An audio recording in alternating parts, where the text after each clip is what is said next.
ದಶಕಗಳ ಇತಿಹಾಸವನ್ನ ಹಿಂದಿಕ್ಕಿ ಹೊಸ ಇತಿಹಾಸವನ್ನ ನಿರ್ಮಾಣ ಮಾಡಿರುವ ದಳಪತಿ ವಿಜಯ್ ಸಿಎಂ ಗಾದಿಗೇರಿ ದರ್ಬಾರ್ ಶುರು ಮಾಡಿದ್ದಾರೆ. ಸರ್ಕಸ್ ಮಾಡಿ ಸಿಎಂ ಕುರ್ಚಿ ಹಿಡಿದಿದ್ದು ವಿಜಯ್, ಆದರೆ ಪ್ರಮಾಣ ವಚನ ಕಾರ್ಯಕ್ರಮದಲ್ಲಿ ಮಿಂಚಿದ್ದು ಮಾತ್ರ ತ್ರಿಷಾ. ಜೋಸೆಫ್ ವಿಜಯ್ ಎನ್ನುಂ ನಾನ್. ವಿಜಯ್ ಪದಗ್ರಹಣದಲ್ಲಿ ಪತ್ನಿ ಮಕ್ಕಳು ಗೈರು. ರೇಷ್ಮೆ ಸೀರೆಯಲ್ಲಿ ಮೊದಲ ಸಾಲಲ್ಲಿ ಮಿಂಚಿದ ತ್ರಿಷಾ. ದಕ್ಷಿಣ ಭಾರತದ ಚಿತ್ರರಂಗದ ಸ್ಟಾರ್ ನಟ ವಿಜಯ್ ಅವರು ತಮಿಳುನಾಡಿನ ಮುಖ್ಯಮಂತ್ರಿಯಾಗಿ ಅಧಿಕಾರ ವಹಿಸಿಕೊಂಡಿದ್ದಾರೆ. ಈ ಐತಿಹಾಸಿಕ ಕ್ಷಣದಲ್ಲಿ ವಿಜಯ್ ಅವರ ಪತ್ನಿ ಮತ್ತು ಮಕ್ಕಳು ಗೈರು ಹಾಜರಾಗಿದ್ರು. ಕಾರ್ಯಕ್ರಮಕ್ಕೆ ಹಾಜರಾಗದೆ ದಳಪತಿ ಮೇಲಿನ ಕೋಪವನ್ನ ಸಾರ್ವಜನಿಕವಾಗಿ ತೋರಿಸಿಕೊಂಡ್ರು. ಈ ಬಗ್ಗೆ ಈಗಾಗಲೇ ಸೋಷಿಯಲ್ ಮೀಡಿಯಾದಲ್ಲಿ ಭಾರಿ ಚರ್ಚೆ ಆಗ್ತಾ ಇದೆ. ಆದ್ರೆ ವಿಷಯ ಅದಲ್ಲ. ಕಾರ್ಯಕ್ರಮದಲ್ಲಿ ಮಿಂಚಿದ ಆ ನಟಿಯ ಬಗ್ಗೆ ಬೇರೆ ರೀತಿಯಲ್ಲೇ ವಿಡಿಯೋ ವೈರಲ್ ಆಗ್ತಿದೆ.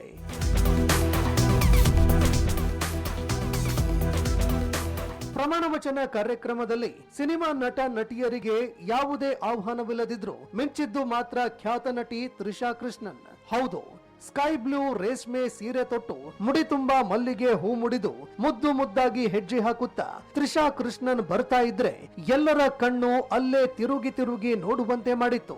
ವಿಜಯ್ ಪದಗ್ರಹಣ ಕಾರ್ಯಕ್ರಮದಲ್ಲಿ ಅಪ್ಪ ಅಮ್ಮ ಮೊದಲ ಸಾಲಿನಲ್ಲಿ ಕುಳಿತು ಸಂಭ್ರಮಿಸೋದು ಸಾಮಾನ್ಯ. ಆದ್ರೆ ಸೀರೆ ತೊಟ್ಟು ಮಲ್ಲಿಗೆ ಮುಡಿದು ಮೊದಲ ಸಾಲಿನಲ್ಲಿ ಕುಳಿತು ತ್ರಿಷಾ ಕೃಷ್ಣನ್ ಎಲ್ಲರನ್ನ ಆತ್ಮೀಯವಾಗಿ ಮಾತನಾಡಿಸ್ತಾ ಇದ್ದಿದ್ದು ಅಚ್ಚರಿಗೆ ಕಾರಣವಾಗಿದೆ.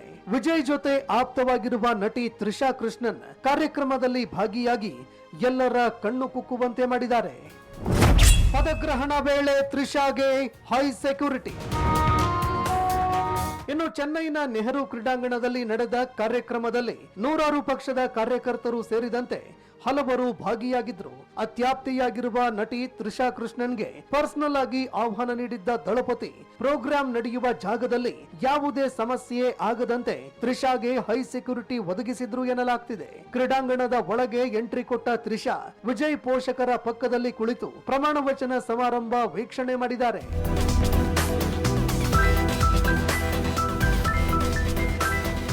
ಪತ್ನಿಯೊಂದಿಗೆ ವಿಚ್ಛೇದನ ಪಡೆಯೋದಕ್ಕೆ ಕೋರ್ಟ್ ಮೆಟ್ಟಿಲೇರಿರುವ ಹೊತ್ತಲ್ಲೇ ವಿಜಯ್ ಜೊತೆ ತ್ರಿಷಾ ಈ ರೀತಿ ಸಾರ್ವಜನಿಕವಾಗಿ ಕಾಣಿಸಿಕೊಳ್ತಿರೋದು ಹಲವಾರು ಚರ್ಚೆಗಳಿಗೆ ಕಾರಣವಾಗಿದೆ. ಇದಕ್ಕೆಲ್ಲ ವಿಜಯ್ ಅಥವಾ ತ್ರಿಷಾ ಫುಲ್ ಸ್ಟಾಪ್ ಇಡಬೇಕಾಗಿದೆ. News desk, freedom TV. ಕ್ಷಣ ಕ್ಷಣದ ಸುದ್ದಿಗಳಿಗಾಗಿ ಫ್ರೀಡಂ ಟಿವಿ ಸಬ್ಸ್ಕ್ರೈಬ್ ಮಾಡಿ, ಲೈಕ್ ಮಾಡಿ ಹಾಗೂ ಫಾಲೋ ಮಾಡಿ. ಹೊಸ ಸುದ್ದಿಗಳ ನೋಟಿಫಿಕೇಶನ್ಗಾಗಿ ಬೆಲ್ ಐಕಾನ್ ಮೇಲೆ ಕ್ಲಿಕ್ ಮಾಡಿ.